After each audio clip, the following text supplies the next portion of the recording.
प्यारे बच्चों, good morning. आज हम व्याकरण का अविकारी शब्द ये टॉपिक देखने वाले हैं। विकारी शब्द की जातियाँ 8 होती है, 4 होती है विकारी शब्द और 4 होती है अविकारी शब्द। विकारी शब्द मतलब जो लिंग वचन के कारण बदलते हैं उसे कहते हैं विकारी शब्द, संज्ञा, सर्वनाम, विशेषण और क्रियाएं।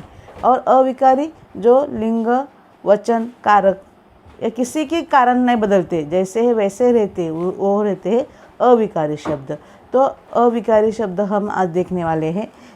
इस टॉपिक के हमेशा 2 अंक हर एग्ज़ाम में रहेंगे, इसके लिए जो टॉपिक है वो समझना बहुत ज़रूरी है। और ये ऐसा टॉपिक है कि इसमें बहुत सारी जमलिंग हो सकती है, कन्फ्यूजन हो सकती है। तो इसके लिए ये जो वीडियो है ना वो बहुत ध्यान से देखने की है, 2-3 बार देखो, इसके बहुत डीप में समझाया है और आपके हर एक कन्फ्यूजन इसमें दूर हो जाएगी।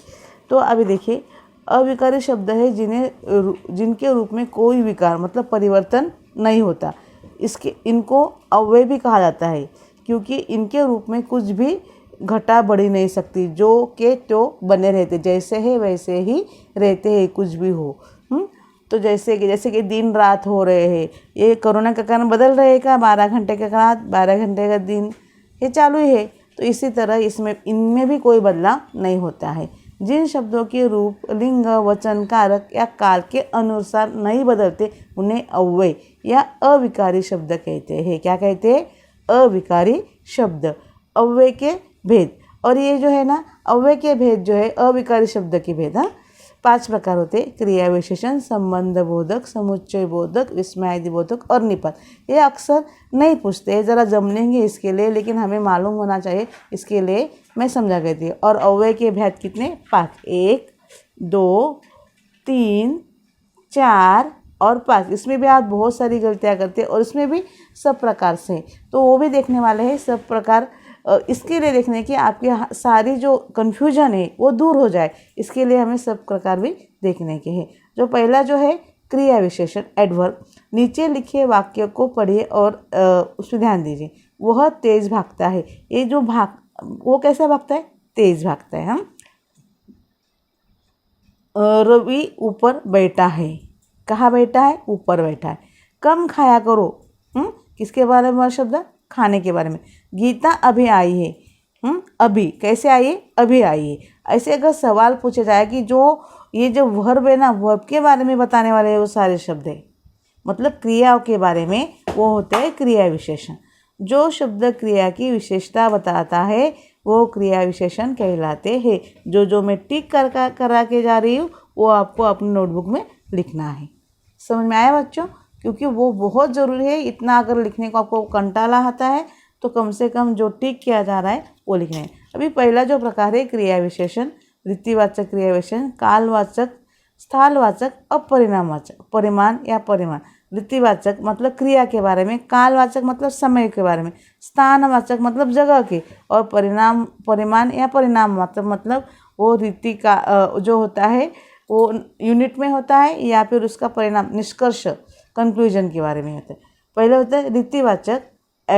जिन शब्दों से क्रिया के होने का ढंग, तरीका, रीति का ज्ञान होता है उन्हें रीतिवाचक क्रिया विशेषण कहते हैं। मतलब वो कैसे किया जाता है, तरीका। तो इसके भी एग्जाम्पल देखते हैं, उस बात भी आपको समझ में आ जाएगी। वह तेज दौड़ता है। कैसे दौड़ता है? तेज। मेरी बात ध्यानपूर्वक सुनो। बात तो कहीं नहीं, लेकिन कैसे सुननी है? ध्यानपूर्वक। गाड़ी धीरे धीरे चल रही है। अभी देखो ये शब्द है ना, ये कभी बदलेंगे नहीं, धीरे धीरे धीरे, ऐसे वो उसको कुछ लगता ही नहीं है। पिताजी अचानक चल दिए, मतलब जाने, मतलब अन्य एग्जाम्पल सहसा, एकाएक, चुपचाप, सचमुच, धड़ाधड़। ये जो है ये अगर आप याद रखेंगे, बाय हार्ट करेंगे, ऐसे शब्द आते हैं तो आप जल्दी से समझ जाएंगे क्रिया विशेषण है। और क्रिया विशेषण पहचानना बहुत आसान है कि यहाँ पे क्रिया में बारे में जो शब्द बोलते हैं ना, क्रिया के बारे में विशेषताएं बताता है वो क्रिया की, लेकिन क्रिया के बारे में वहाँ पे संज्ञा या सर्वनाम की विशेषता नहीं बताता है। स्थानवाचक क्रिया विशेषण, एडवर्ब ऑफ प्लेस। जो क्रिया विशेषण क्रिया के होने के स्थान या दिशा के बारे में ज्ञान कराता है उन्हें स्थानवाचक क्रिया विशेषण कहते हैं। जैसे कि पिताजी छत पर बैठे हैं। कहाँ पे बैठे? छत पर। अंदर चलो, कहाँ जाना है? बारिश होने वाली है। इधर उधर मत देखो। क्रिया सब ये जो है जगह के बारे में, वो बाहर खड़ा है। देखो यहाँ भी, यहाँ वहाँ, निकट, पास, सामने, दूर, सर्वत्र, और, आगे, पीछे, भीतर, नीचे आदि। अभी देखो इनके अगर के और, के आगे, की पीछे, भीतर, के अगर इनके पहले के लग गया है ना तो ये बन जाएंगे आपके संबंध सूचक अव्यय। अभी ये जो है क्रिया विशेषण है, इसके बारे में, क्रिया के बारे में बोल रहे हैं ना, इसके लिए ऐसे कन्फ्यूजन होते हैं। थोड़ी थोड़ी सी वहाँ पे बात है, उस बात को आपको ध्यान रखना है। अगर इनके आगे, इनके पहले अगर के लग जाता है, का लग जाता है, की लग जाती है तो वही सामने, वही दूर, यही शब्द जो है वो संबंध सूचक अव्यय भी बन जाते हैं। अभी कालवाचक मतलब क्या? Edward of time. जो शब्द क्रिया के काल संबंधी विशेषता को बताते हैं उन्हें कालवाचक क्रिया विशेषण कहते हैं। जैसे कि देखो, देवदत्त परसों आएगा, समय है ना, एक दिन के बाद। शीला दिन भर खेलती है, दिन भर खेल रही है। हम अक्सर जाते हैं मतलब हमेशा। सदा सत्य बोलो, ये सब काल के बारे में बता रहे हैं और ये कालवाचक। इतना डीप में हमें जाने की ज़रूरत नहीं है, क्योंकि इतना डीप सिर्फ क्रिया पहचाने तो भी चलेगा, लेकिन आपके जो सारे कन्फ्यूजन है वो दूर होने चाहिए। इसके लिए ये प्रकार भी हमें मालूम होने चाहिए। परिमाणवाचक क्रिया विशेषण, एडवर्ब ऑफ क्वांटिटी। हाँ, जो शब्द क्रिया की मात्रा, नापतोल मतलब यूनिट में, यूनिट मतलब क्या? किलो, मीटर, लीटर, ये जो होते हैं ना उसमें, या परिमाण को बताते हैं। जैसे कि आज की चाय जो मीठी है, खट्टे अंगूर है, ये उसे परिमाणवाचक क्रिया विशेषण कहते हैं। ये हमने कहाँ देखे हैं? विशेषण के प्रकार। विशेषण के प्रकार होते हैं ना, परिणामवाचक विशेषण या परिमाणवाचक विशेषण, और ये तकरीबन सब एक दूसरे से मिले जुले हैं, तो हम इसमें बहुत कन्फ्यूजन होती है। इसके लिए ज़रा ध्यान रखना है कि ये जो कम शब्द है ये क्रिया के बारे में बोल रहा है या संज्ञा के बारे में। अगर वो क्रिया के बारे में बोल रहा है तो क्रिया विशेषण। तो देखो, कम बोलो, किसको बोला? या नीता कम बोलती है, नीता कम बोलती है तो नीता के बारे में बोला है तो ये वहाँ पे विशेषण हो जाएगा, लेकिन यहाँ पे क्रिया विशेषण। अधिक उपजाओ, थोड़ा खाओ, खूब पचाओ, बंगाल में पटसन बहुत होता है। पटसन बहुत मतलब ये सारे जो है क्रिया के बारे में जब वो शब्द बोलता है वो क्रिया विशेषण हो जाता है, और वो विशेषण में भी आते हैं, लेकिन वो संज्ञा के बारे में बोलता है या सर्वनाम के बारे में अगर बोलता है तो विशेषण। अगर वही शब्द क्रिया के बारे में बोल रहा है, विशेषण बता रहा है, तो वो क्रिया विशेषण। अभी देखो, विशेषण और क्रिया विशेषण में अंतर। दोनों शब्द किसी न किसी विशेषता बताते हैं। विशेषण संज्ञा या सर्वनाम की विशेषता बताते हैं और क्रिया विशेषण क्रिया की विशेषता बताते हैं। देखो, विशेषण संज्ञा या और क्रिया विशेषण क्रिया के। देखो, ये एक ही शब्द लेंगे और दोनों तरफ कैसे इस्तेमाल करते हैं वो भी देखेंगे। कुछ लड़कियां जा रही है, लड़कियां के बारे में, लड़कियां संज्ञा है और उसके पहले कुछ आया है तो विशेषण। वह कुछ खा रहा है, खाने के बारे में बोल रहा है कुछ शब्द है तो क्रिया विशेषण। अच्छा, वो अच्छा लड़का है, लड़के में बोल रहा है तो विशेषण। और वो अच्छा गाती है, गाती कैसी? अच्छा है ना, इसके लिए क्रिया विशेषण। समझे बच्चे? परिमाणवाचक विशेषण और परिमाणवाचक क्रिया विशेषण, ये भी तकरीबन दोनों हमें ऐसे कन्फ्यूजन लगते हैं, तो इनकी भी कन्फ्यूजन हम दूर कर लेते हैं। दोनों किसी न किसी की मात्रा, माप तोल संबंधी विशेषता को बताते हैं। तो इसकी भी एग्जाम्पल हम देख लेते हैं, तो ये क्लियरिटी और अच्छे से हो जाएगी। अभी देखिए, यहाँ भी देखो, परिमाणवाचक विशेषण वस्तु की मापतोल का ज्ञान कराते हैं। जैसे 2 किलो दूध, 4 मीटर कपड़ा। विशेषण 2 किलो दूध या 4 करोड़। अभी यही क्रिया विशेषण कैसे होता है? कम खाओ, थोड़ी देखो, ये कि देखो, मुझे थोड़ा शब्द हम इस्तेमाल करते हैं।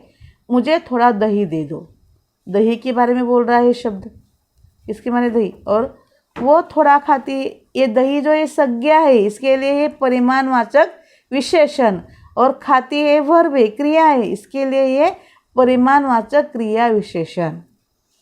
समझ में आया ना? इसमें संज्ञा और क्रिया है, इन दो बातों पे अगर हम ध्यान देंगे तो ये बात जल्दी से समझ में आ जाएगी। अभी देखो, कम आदमी आए थे, परिमाणवाचक विशेषण, संज्ञा है ना आदमी, इसके लिए। कम खाया करो, ये क्रिया के बारे में बोल रहा है, उन्होंने परिमाणवाचक क्रिया विशेषण। अभी आया आपका, ये बहुत आसान तरीका है, पोस्ट पोजिशन संबंध बोधक। जो शब्द संज्ञा या सर्वनाम के बाद आकर उसका संबंध वाक्य के अन्य शब्दों के साथ जोड़ता है, रिलेशन, हाँ, उन्हें संबंध बोधक अव्यय कहते हैं। जैसे कि देखो, राम छत के ऊपर खड़ा है। राम जो है इसके बारे में बोला रहा है, ऊपर के ऊपर खड़ा है। जहाँ भी के की ए अगर लग गया तो ये समझ लो संबंध बोधक। धन के बिना जीवन व्यर्थ है। के गरीबों की ओर ध्यान दीजिए। सीता राम के साथ वन गई। तो ये जो है और ये ध्यान रखना, ये बहुत इंपॉर्टेंट है। नीचे दिए गए हुए अगर इतना भी आप याद करेंगे, इतना भी ध्यान में रखेंगे तो आपको संबंध सूचक या संबंध बोधक प्रबोधक पहचानने में कोई तकलीफ नहीं। कालवाचक के बाद, के पश्चात, के उपरांत, से पूर्व। कालवाचक समय, हाँ। स्थानवाचक मतलब जगह। के भीतर, के बाहर, के अंदर, के नीचे, के ऊपर। अरे यही अगर आते हैं तो ये बन जाते हैं क्रिया विशेषण के, हाँ। के अगर नहीं आता है वहाँ पे के स्किप होता है। दिशावाचक के पास, के चारों ओर, के समीप, के करीब। समानतावाचक के बराबर, के समान, के तरह, के जैसा। विरोधवाचक के विरुद्ध, के विपरीत, के प्रतिकूल। हेतुवाचक के कारण, के मारे। साधनवाचक मतलब के द्वारा, के सहारे, के जरिए, माध्यम, मीडियम। तुलनावाचक के आगे, के समक्ष, के अपेक्षा। ओके, उसके बाद हम देखते हैं अभी इसमें जो है संबंध बोधक और क्रिया विशेषण में अंतर। ये भी बात मैंने आपको पहले समझाया था, फिर भी और एक बार समझाती हूँ। अभी भीतर शब्द है, ऊपर शब्द है और पहले भीतर जाना मना है। क्रिया विशेषण, ये भीतर जो है, ये भीतर शब्द क्रिया के बारे। संबंध, कमरे के भीतर राम है। ये मैंने पहले कहा कि इनके पहले अगर के लग जाता है तो वो संबंध बोधक बन जाता है, हाँ। राधा ऊपर बैठी है। कौवे पेड़ के ऊपर बैठा है। के आ गया यहाँ पे। पहले आओ, सोने से पहले दूध पी लो। बहुत आसान है ना, क्योंकि ये बहुत क्लियरिटी के साथ आपके सामने आ रहे हैं। उसके बाद है समुच्चय बोधक, कंजक्शन, हाँ। दो शब्द या दो वाक्यों को जोड़ने वाले अव्यय शब्दों को समुच्चय बोधक या योजक कहते हैं। उदाहरण, राजेश और सुरेश ने कविता सुनाई और लग गया इसके बीच। हिरन अथवा शेर को पकड़ो।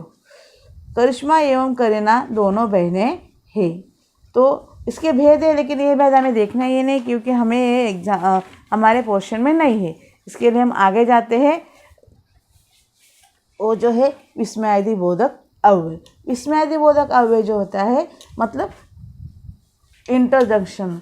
जो शब्द आश्चर्य, हर्ष, शोक, ग्लानि, घृणा आदि भावों को व्यक्त करते हैं उन्हें विस्मयादि बोधक अव्यय कहते हैं। मतलब जो हमारी भावना है, ये इमोशंस है, इसके बारे में जो शब्द व्यक्त करते हैं उससे कहते हैं विस्मयादि बोधक अव्यय। वाह क्या चौका मारा है, बाप रे इतना लंबा सांप, अरे तुम कब आए। देखो वहाँ पे हमें आश्चर्य के भाव होते हैं ना, कहीं आश्चर्य, कभी खुशी, यहाँ पे खुशी हो रही है, यहाँ पे जरा आश्चर्य भी हो रहा है दुख के साथ, अरे और ये भी यहाँ पे आश्चर्य। ये जो हमारी भावना है वो इस तरह से इन शब्दों में व्यक्त होती। अगर असल में देखा जाए तो बाप रे या फिर अरे या फिर वाह, इनको कोई ऐसा अर्थ है नहीं। विस्मयादि बोधक शब्द के आरंभ में आते हैं और उनके आगे विस्मय चिन्ह भी लगाया जाता है। जिन वाक्यों में विस्मय सूचक चिन्ह अंत में लगाया जाता है उनमें विस्मयादि बोधक शब्द के बाद अल्प विराम का प्रयोग किया जाता है। जैसे देखो, अरे मोहन, कॉमा है, तुम यहाँ हो, हे भगवान कैसा अनर्थ हो गया। इस तरह से अभी विस्मयादि बोधक के भी अर्थ है। प्रकार मतलब कि प्रकार नहीं कह सकते हम कि विस्मय हो रहा है तो क्या, अरे ए ओ काश, हे राम। हर्ष मतलब खुशी हो रही, आहा आ, वाह वाह, धन्य धन्य, शाबाश। घृणा आ रही न, छी छी, हट, अरे धर, दूर, ठीक। स्वीकृति, ठीक, जी हाँ। शोक, हाय, ओ, आहा, त्राही, बाप रे।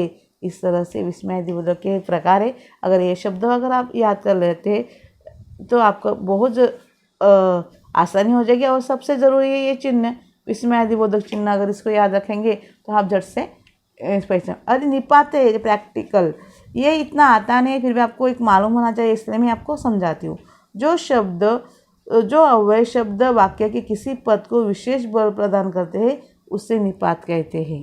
देखो एक ही शब्द अगर यहाँ पे ही है, यहाँ पे ही है और यहाँ पे भी, अभी हर ही का जो मीनिंग है वो अलग अलग होता है। रमेश ने ही मुझे मारा है, रमेश ने ही मुझे मारा, जोर दे के बताए, रमेश ने मुझे ही मारा है, मतलब रमेश ने ही मुझे मारा है, लेकिन रमेश ने सिर्फ मुझे मारा है। रमेश ने मुझे मारा ही है, एकदम पक्का मारा है, उसने ही मारा है। तो ये जो है एक ही अलग अलग थोड़ी थोड़ी वही सेंटेंस है, लेकिन सिर्फ ही की जो है वो स्थान बदला गया है, तो ये वाक्य जो है थोड़ी थोड़ा उसका अर्थ चेंज होता जा रहा है। देखो भी, सचिन ने भी मुझे बुलाया है। भर, मैंने तो उसे देखा भर है, मैंने तो उसे देखा भर है।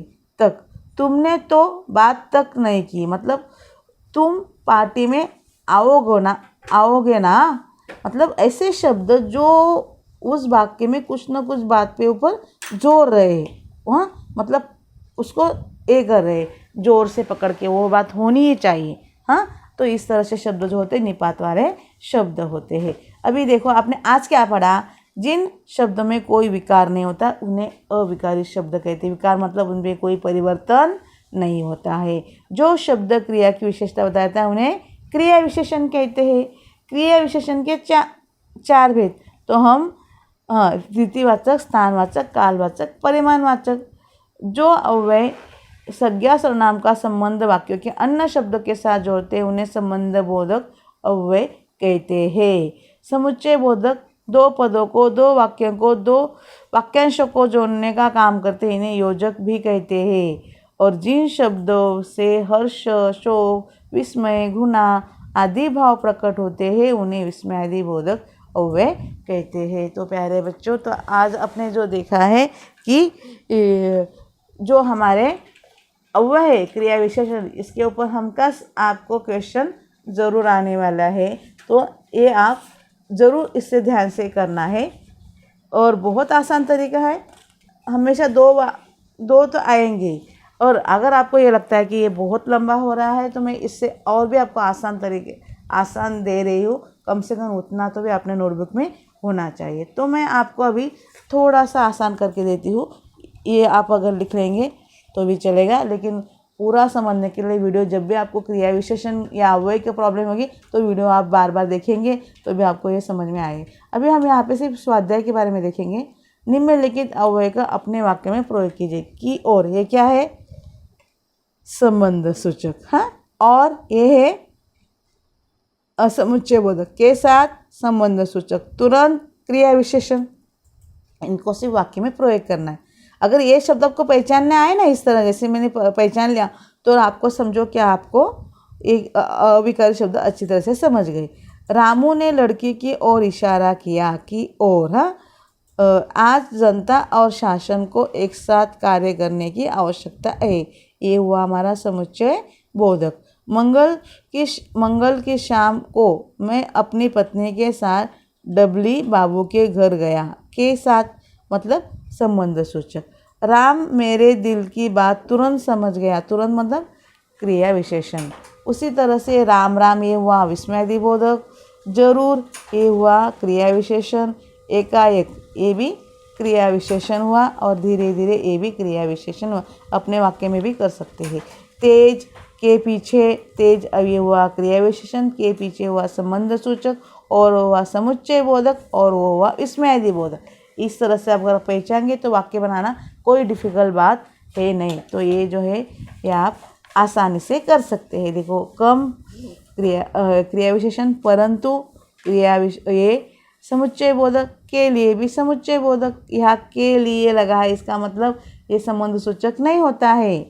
के लिए जब वाक्य दो बनते हैं ना तब ये इंग्लिश में आता है, लेकिन ये जो हुआ आपका समुच्चय बोधक। ओके, उसके बाद जो है की और, ये क्रिया विशेषण। होले होले, की और संबंध सूचक, होले होले क्रिया विशेषण। काश, ये विस्मयादि बोधक, के पास संबंध सूचक।